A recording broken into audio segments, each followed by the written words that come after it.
for the inspiring talk. And we're going to open the floor later to the audience, to questions and comments and views.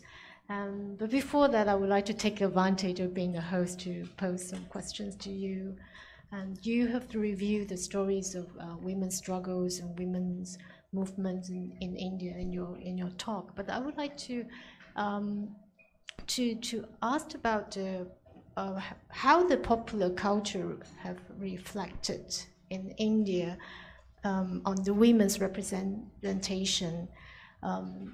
Since I'm a music producer, so I concentrate a lot on music videos of India. So while browsing the videos of the best Punjabi songs of recent years, it is hard not to notice that women in quite a number of videos are portrayed as vulnerable victims, were threatened by violence and protected by men. What are your views on this, the representation of women in Indian pop culture?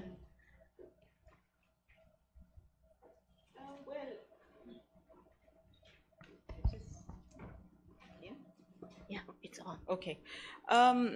So I have a question in answer to your question. And that is, tell me one music video in the world by anyone, woman, man, anyone, that depicts women as free, empowered beings.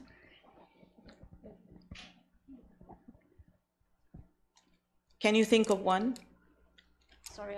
Okay, so I'm just saying that, okay, let me put it differently. I think music videos by their very nature, if you can use that word, you can't really use that word, but are not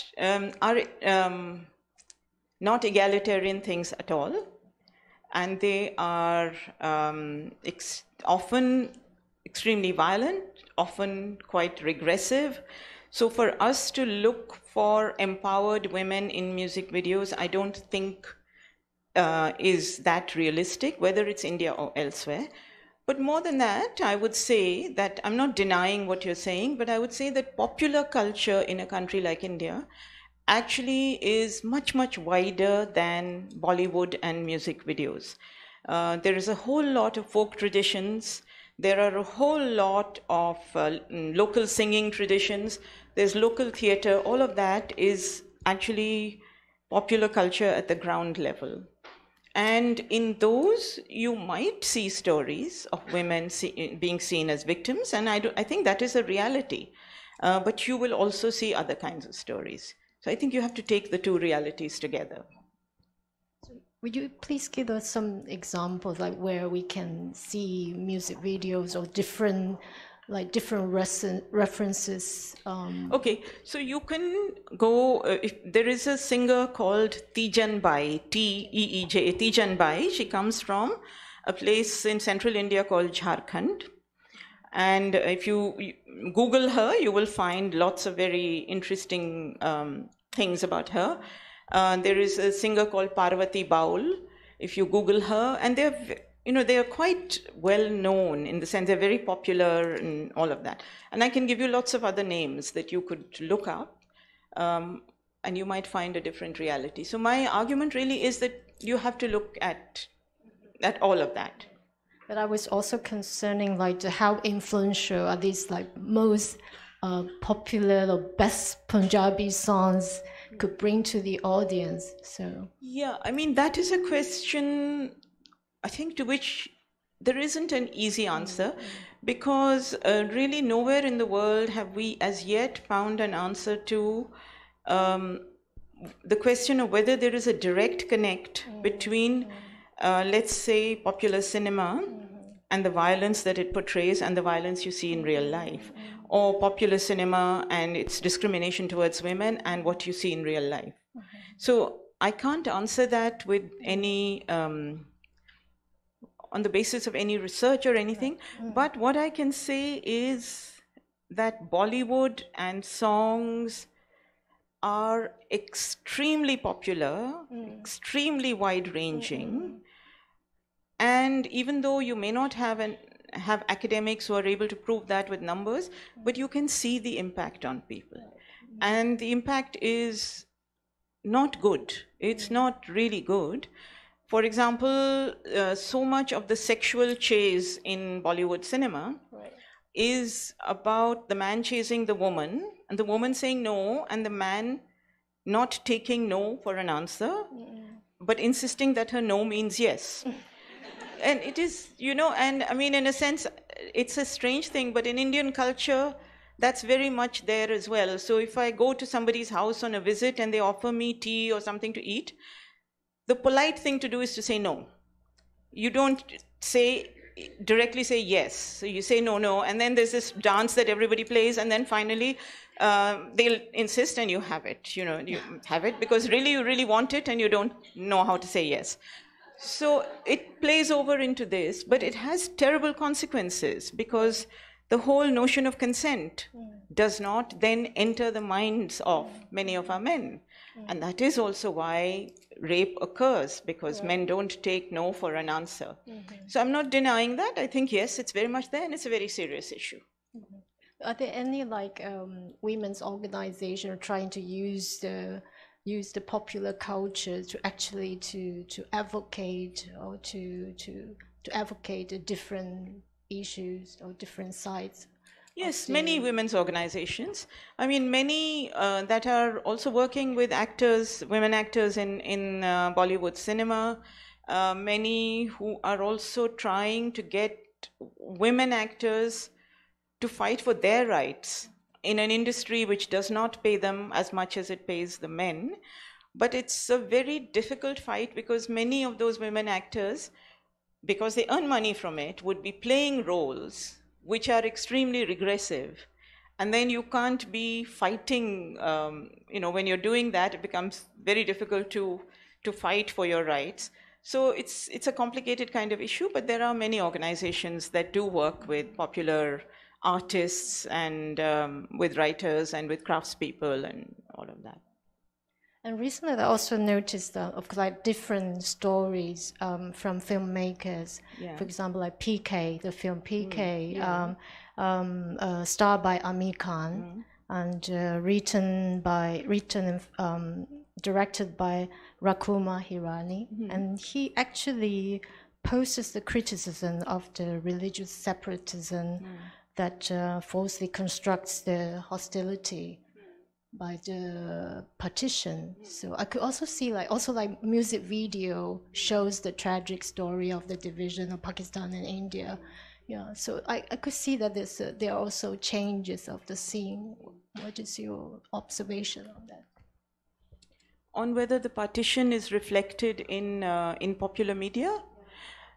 Yes, so a long time back, I think it must have been the late 70s, I'm not exactly sure, we had two very popular television programs on the partition. And on the days when those programs would come, people would disappear off the streets because everybody would be watching television. And they were very emotional programs because they were about a history, especially in North India, about a history that we had ignored and not really talked about at a people-to-people level. But those programs were not allowed to continue on television by people with vested interests who went to court and said, we can't show this kind of volatile material because it will create enmities between people. And so those were taken off television. But today you have a lot more and a lot of Pakistani programs that when India and Pakistan are being friends, which is rare, but it happens sometimes, then those programs come and are very popular. And a lot of them are to do with the division of the country. So it's a history that is now opening up much more, 70 years later. Thank you very much. And so we are going to open the floor to the audience, to the questions and comments and views. And I would like to remind our audience to make your question and views and your points brief, since we have limited times. Okay, so we have the first audience who raises their hand, the girl in red. Hi. Okay. Hi. I would like to know how you started to become a feminist activist. How did you start to raise your voice when you were still young and unrecognized, and how did you gradually become a voice that is influential? Thank you. How did I decide to raise my voice? Oh, okay. You know, thank you for that question. I was not alone when I became an activist. It was when I was at university, and the women's movement was kind of growing around us, and all of us were asking questions about the inequalities that we saw around us. So there were a lot of women, and there were a lot of political discussions, but we were not fully confident of what we could do, what we could demand, who to protest in front of, etc. We started with small things. So at college, for example, we started with demanding that girls' hostels and boys' hostels have the same timing, because what used to happen was that in the boys' hostels, the boys could go out and they could come back whenever they liked, but the girls' hostels, the girls were told you have to be back by 8 o'clock. So one of our first battles was to say, why this discrimination? And you must make it the same. So if you're going to put a restriction on the boys also, otherwise don't put a restriction on anyone. Similarly, we fought for buses so that we could travel, because in Delhi, I was in college in Delhi, the bus system in Delhi was then really terrible.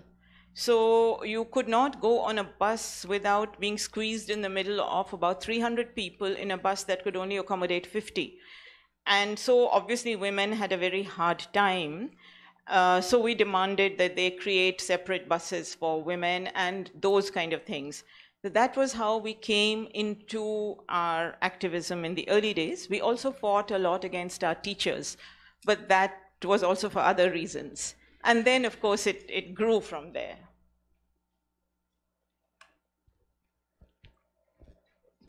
Oh, sorry. Okay. Okay. Okay, I got reminded from the organizer that please introduce yourself before you post a question and views. Yeah. Sorry, because the light, I cannot see. Oh, okay, please. Thank you, Vachi.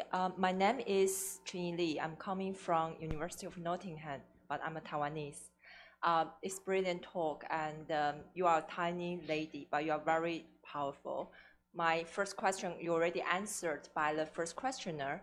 My second question actually may be a little bit abstract, but I wanted to consult you in your perspective.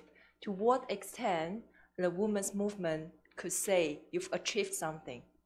In our country, we have a female president. Would that be meaning something that is women's movement to some extent? I know I'm super simplistic, but I just would like to get more out from you. Thank you.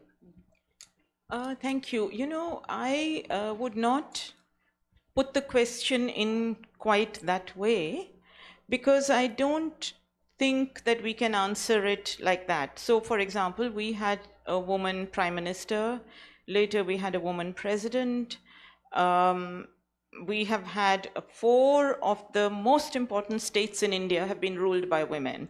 So at one time, the chief ministers of those 4 states, all women, held the entire future of India in their hands. But none of those women, starting from our prime minister to our president to those 4 chief ministers, had anything interesting, progressive, or caring to say about women. None of them could be called feminist even in the remotest possible way.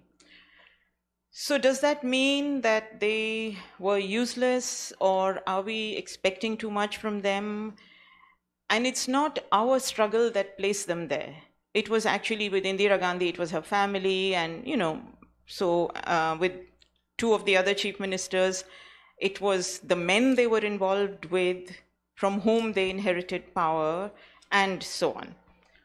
So I don't think that we can claim the women's movement can claim any credit for that. But I think that as activists in the women's movement, what we have to be very aware of is what the presence of these women means in terms of let's say, the boundaries of possibility. I think it's really important. It's really important to have these women up there because they are icons, they are aspirational icons, no matter that they behave disgustingly, but they are, I'm talking about our politicians, not about yours. But they make such a difference by showing people that this is possible. And I think that is the case with the contradiction in both our countries, because you would see also many women in Taiwan who are big in business, who are big in politics, and so on and so forth. How did they get there? Some of them may have got there by working really hard from the shop floor. Some may have got there because their family owned businesses which they've inherited. And some are using their power to work well for women and others are not. But just the fact of their presence there makes other women believe that it's possible we can also get there. And as a feminist, I would say that is really valuable. So we get, okay. Just wait for a microphone, please.